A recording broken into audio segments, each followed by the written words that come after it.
Hey everybody, welcome back. So if this is your first time visiting my channel, please go ahead and click on subscribe and also click on the bell to receive all the updates and activities on my channel. So first and foremost, a huge shout out to Bill Torres up at Tri-State PowerSports in Hinsdale, New Hampshire. They had everything I needed to basically get the XCR up in a running state. They didn't supply me with anything, but they did have everything I needed nonetheless. So in the event that you have a snowmobile and you need parts, give them a call first. There will be a link in the description of this video.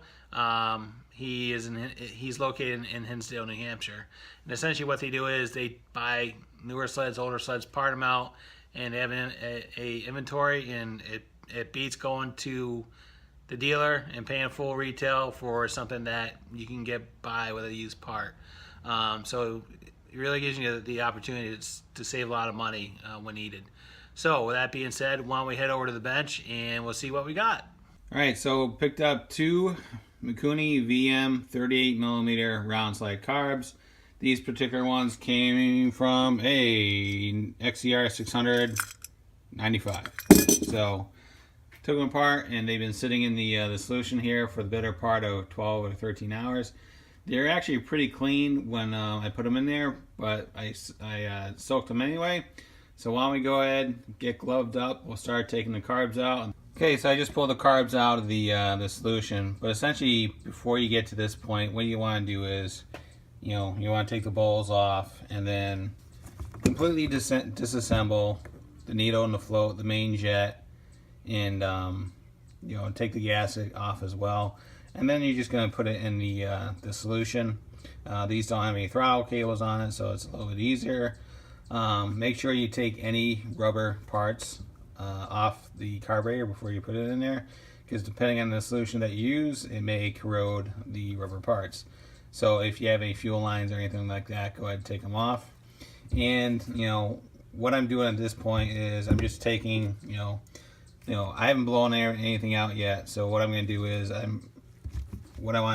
I want to take a brush to clean all the essentially all the exterior portion of the carbs and get all the gunk and everything else out. And then I'm going to dip them. I'm going to throw them back in the solution again, and then we'll clean them up with carb cleaner and to get all the heavy solution. So I've already started working on this one. As you can tell, I haven't done this one yet. You can see there's a bunch of junk in there. So, but we're just going to hit the exterior of it to get all the surface residue off the outside of it. But once we do that, once we pull them out of the solution again, what we'll do is we're going to take some canned air or some compressed air and blow out all the orifices out. We're going to take the slides out, blow those out, and then we'll hit them with a final clean of brake cleaner or carb cleaner, whatever you may have, and basically get any final residue out of it. And then we'll start working on reassembly. Okay, so we're in the process of putting the cars back together. This one I already have all set. So this one we're going to put back together. So essentially what you're going to be looking at, you have the needle and seat plate. I'm not sure exactly what this is called. You have a couple of washers that go on either side of that plate. You have the float arm, you have the needle and seat, you have the main jet, and then you have the main jet cap. So essentially the way this thing goes together is, there's your main jet, there's the cap, there's the float arm, the needle and seat is down there, and then there's the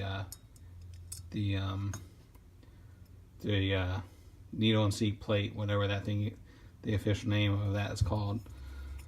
So a couple things you want to look out for is when you're putting this back together, when you put your needle and seat on and your float arm, you want to make sure that the float arm is perpendicular to that plate. Make sure it's not leaning to going up or down, because if it's not correct, you will not get the proper amount of fuel in the bowl, and then just a matter of putting it back together. So that's the dip tube, the pilot jets right there. I didn't show taking those out, but essentially there's a little straight head slot in there, and you just put a screwdriver and that comes out. Alright, so why don't we go ahead and put the other car back together, and we'll pick up the next step. Okay, so now that we have the cars back together, I have to go and set a couple of baselines on this, because I have no idea what sleds these carburetors came off of. I don't know if they came off the same sled, two sleds, different, or whatever it is. So what we're gonna do is we're gonna basically reset everything back to baseline. So, and it's pretty easy. There is an adjustment screw right here. This is called the air screw or the mixture screw. And what you're gonna do is you're gonna turn this in all the way so it's lightly seated. Basically, once it makes contact, you stop. You don't torque it down. Basically, as soon as it stops, you stops turning, you stop. And then for the XCR 440, it's one turn out from there. And it all depends on your application. You have to research it through your service manual. So another thing I'm going to do is I'm going to sync these two carbs up.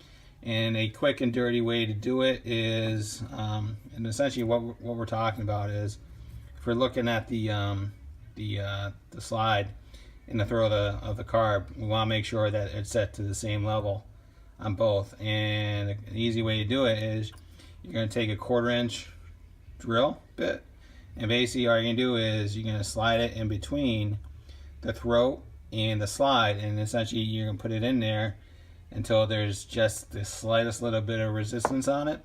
And the way you adjust it is with the main idle screw right here. And what that'll do is that's going to move the slide up and down. You'll do that for both, and what that will do, that will get both the carbs in sync with each other. Okay.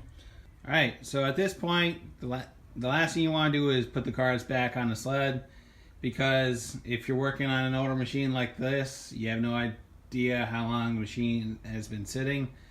The last thing you want to do is put the carbs on and essentially hook up the old fuel system into it, and essentially just kind of waste all your time and effort. I already looked at the fuel that's in the bottom of this tank, or whatever it is. It looks like there's probably like a half a gallon or a gallon of some type of liquid in there. It's probably mainly water. There's stuff floating in it, so whatever is in this tank needs to come out. So we're going to take the tank off and just basically drain it and get as much foreign matter out of the tank as we can. We'll check the pickup line as well. And then what we're going to do is we're also going to replace the fuel lines, because there's the existing fuel lines. They are dry rotted, expanded, and everything else. And the last thing you want to do is try to reuse those and have a fuel leak and cause a fire or anything like that.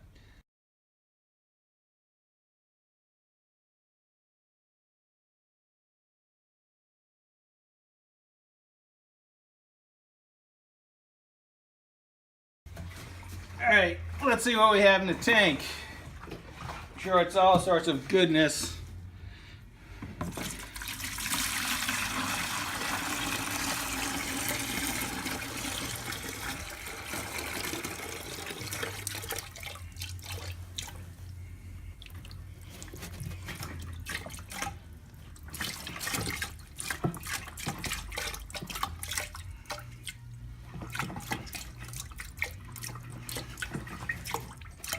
Sometimes you gotta shake it. You know, when you get old, it doesn't want to come out, so you gotta shake it.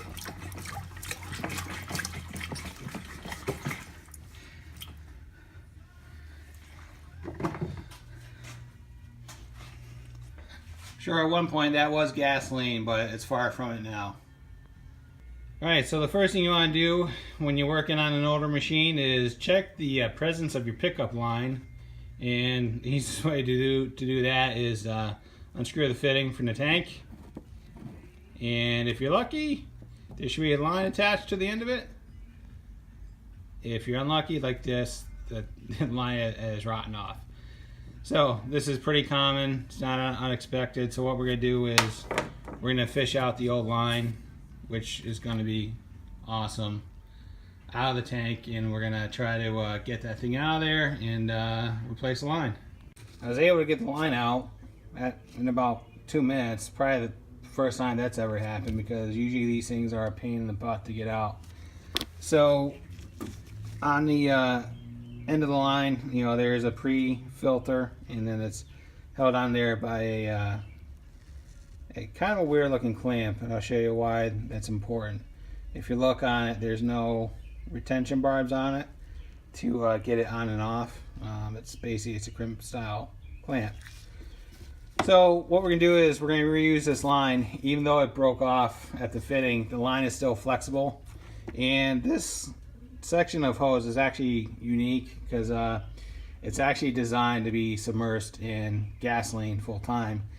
If you just try to use regular fuel line, it's going to rot out within 6 months because the ethanol in the fuel really does a lot of damage on it. So what we're going to do is we're going to basically put that assembly back on, and then we're going to try to reuse that clamp. And the reason is because when you'll understand better once we put it back in. But the reason why is any clamp that you put on that hose to hook it up into the barb, it cannot be any wider than the diameter of the thread. Therefore, if it is, it will never go into the tank. So we're going to mess around with this and try to get it back on there, get it nice and tight and play around with it. I've had bad experiences with these in the past. Sometimes you just can't get them to get back on, but let's go ahead and play around with it. Alright, so what I ended up doing and pulling up on it, I'm fairly confident it's not going to come off. But essentially what I did is I took a wire tie and I took the clamp off, and I pre-tensioned the clamp by using the wire tie to basically act as a crimp tool, and basically that brought it back to a round shape. And then I put the hose back through the clamp and then basically slid the clamp on along with the hose back onto the nipple. And pulling on it now, I'm happy that it's in no danger of coming off inside the tank. Alright, so let's go ahead and put this thing back onto the tank. Alright, so the tank's back on. I have a gallon of premix in it because I'm still waiting for the throttle cable, and so the oil injection isn't hooked up. So all the lines are on there. So I'll replace all the fuel lines, so that's all set to go. And what I'm going to do, I'm just going to see if it's going to pop off and idle on its own. Obviously, it should idle. You won't be able to advance it, but it should idle even without the throttle cables on it. So let's go ahead and try and make some smoke.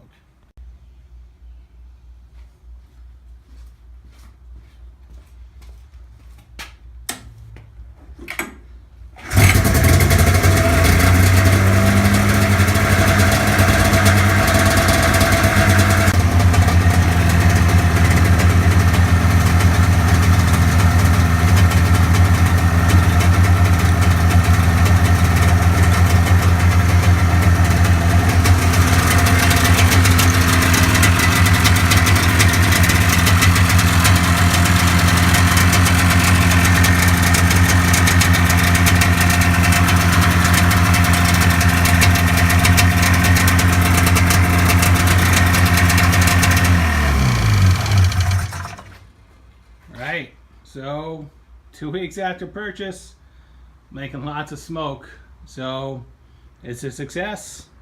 So at this point, the only thing we have to do is, as far as finishing up what we did today, is get the throttle cables in, set those, remove the broken bolts out of the tunnel, do some clamps on the fuel lines, and essentially button everything up.